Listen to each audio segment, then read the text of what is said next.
230 km de route à bitumée partant de la localité Matamba jusqu'à Kalambambouji à la frontière avec l'Angola. La construction de deux ponts définitifs en béton, l'un de 80 mètres sur la rivière Lueta et l'autre de 60 mètres sur la rivière Kasaï, ce sont là les attendus de ce projet. Lors de cette cérémonie de relance des travaux de construction de la route Kananga-Kalambambouji, qui a vécu à la localité Matamba ce 3 juillet, Joseph Moïse Kamboulou, gouverneur de province, a dit la bienvenue à l'assistance tout en rappelant les espoirs placés par la population en ce projet qui est d'une importance économique avérée. Les détails du projet ont été donnés par le maître d'ouvrage délégué du ministère des Infrastructures et Travaux Publics.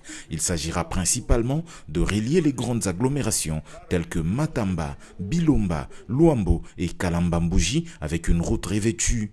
Nico Nzaou est directeur général de l'Agence congolaise des grands travaux.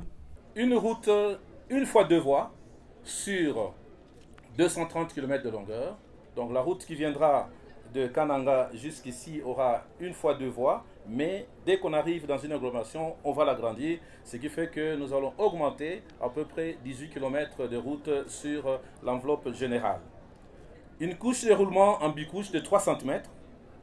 Nous aurons également une couche de base de 20 cm, une couche de fondation de 30 cm. La largeur de la bande de roulement est de 7 mètres. Accotement 1 mètre de chaque côté dans la traversée de race campagne, 1,5 mètre de chaque côté dans la traversée de grandes agglomérations, Matamba, Bilomba, Luamba et Kalambambouji. Introduisant son propos en langue vernaculaire locale, le ministre d'État, ministre des Infrastructures et Travaux Publics, Alexis Guissaro Mouvouni, a expliqué à la population que cette fois-ci, avec l'assurance du financement du programme sino-congolais, ce projet ira bien à son terme. Nzela oyo ya Kananga Kalambambouji ndenge nalobaki ezali route ya salut, ezali route ya espoir, ezali route ko fungola bino ba possibilité ebele bandeko,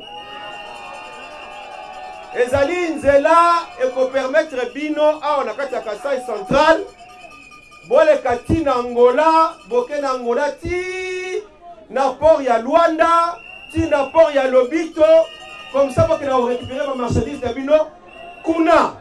Ces travaux seront exécutés par l'entreprise Cisco SA avec son sous-traitant Sino Hydro pour 300 millions de dollars américains sur 3 ans sous l'encadrement de l'Agence congolaise des grands travaux qui souhaite boucler le projet en moins de temps qu'est prévu mais avec la qualité requise comme ce fut le cas avec la route Nzolana à Kinshasa.